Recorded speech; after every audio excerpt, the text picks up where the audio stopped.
The divisions within Somali national culture helped to facilitate the imperial partition of the region during the scramble for Africa at the end of the 19th century. At first, Britain's interest in Somaliland as an imperial asset was mostly due to their need for supplies, particularly meat, for the garrison at Aden in Yemen, as well as minimizing French influence in the region.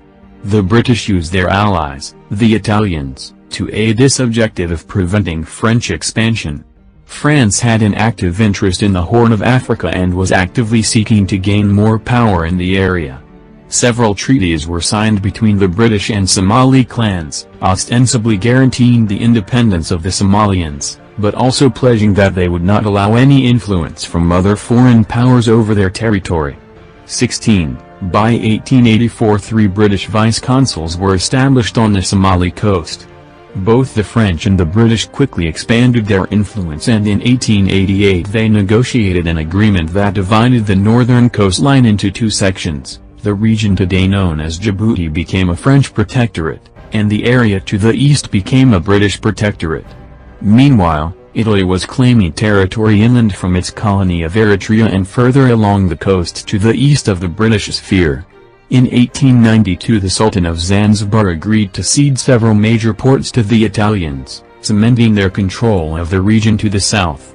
18. The solidification of British and Italian control effectively divided Somalia into two separate territories, and this was formalized in 1894 with the signing of a protocol that defined the respective spheres of influence. Italy claimed a protectorate over neighboring Abyssinia, today known as Ethiopia, but a comprehensive defeat in 1896 forced them to abandon their ambitions. This in turn allowed the regionally powerful Ethiopia to increase its presence in Somalia, and in 1897 a series of agreements were signed that demarcated the boundaries between the European territory and that controlled by Ethiopia. English camel troopers in 1913, between Berbera and Odwin in British Somaliland. Image source. The colonization of Somalia over this period created a backlash against the presence of Europeans in the Horn of Africa. The Dervish movement was born from this desire to drive out imperialist occupiers and remove their influence in matters of religion and culture.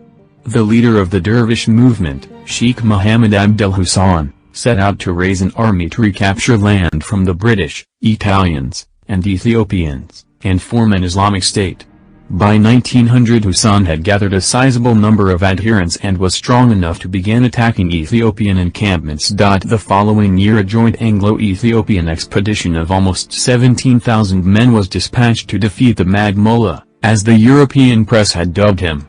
The force failed to have any significant impact on the dervishes, and by 1904 several other British-led expeditions had been defeated, embarrassing the colonial administration but also sapping the strength of Hussein's forces. Consequently, Hussein negotiated a peace treaty that provided him and his followers a wedge of coastal territory in the Italian protectorate, from which they established a kind of small theocratic state. 22. A period of uneasy peace followed, although the authority of the Europeans continued to be undermined by the mullah's teachings. In 1909 Hussein was sent a letter by Sayyid Muhammad Saleh, the head of the Salahiyya order, which rebuked Hussein for his reported violations of Islamic law. This was publicized by the British and Italians and succeeded in damaging Hussein's influence amongst Somalis. The following year, however, the British decided to withdraw from the interior to concentrate on the coastal regions, providing the dervishes with the opportunity to expand their power through conflict with other clans. The onset of the First World War reduced the British capability to combat the dervish campaign. It was not until early 1920 that the dervishes were confronted by a sizable British force, which included a squadron of aircraft. 24. The dervish army was heavily defeated and Hussein was forced to flee with the survivors, pursued by the Europeans. Over the following year many dervishes were lost to disease and famine, and Hussein eventually succumbed to influenza.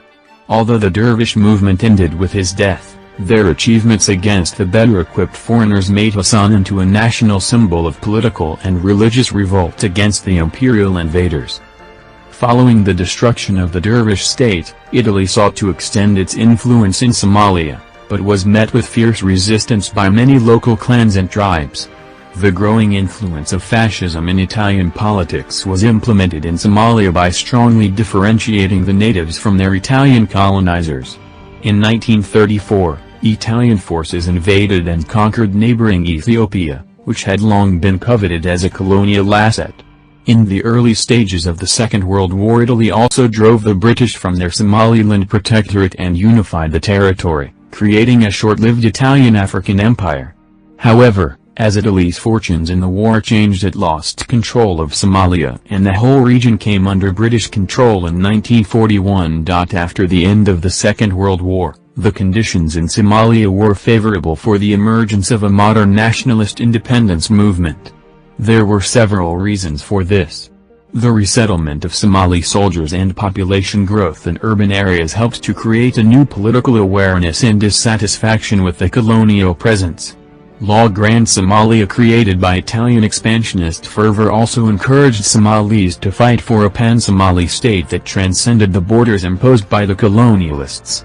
Nationalist political organizations began to emerge, including the Somali Youth Club, SYC, in 1943 and the Somali National League in 1948. Both the Italian trusteeship and the British protectorate achieved independence in 1960 and united to form the Somali Republic. The two legislatures formed a new government in Mogadishu, headed Aden Abdullah Osman as the first president of the country. A new constitution was ratified by a popular referendum the following year. Although Somalia had finally won its freedom from colonial rule, the newly formed nation still faced many problems. Key amongst these was the friction between the European-style centralized state framework formed after independence and the highly decentralized nature of traditional Somali political institutions. 30. Tensions between Italian and British-trained personnel, economic problems and clan affiliations added to the difficulties faced by the Republic in the 1960s. The pan-Somali struggle was not ended by the formation of the Somali Republic. The government continued to seek unification of all Somalia regions, including those which remained under foreign rule and French Somaliland, Ethiopia, and northern Kenya.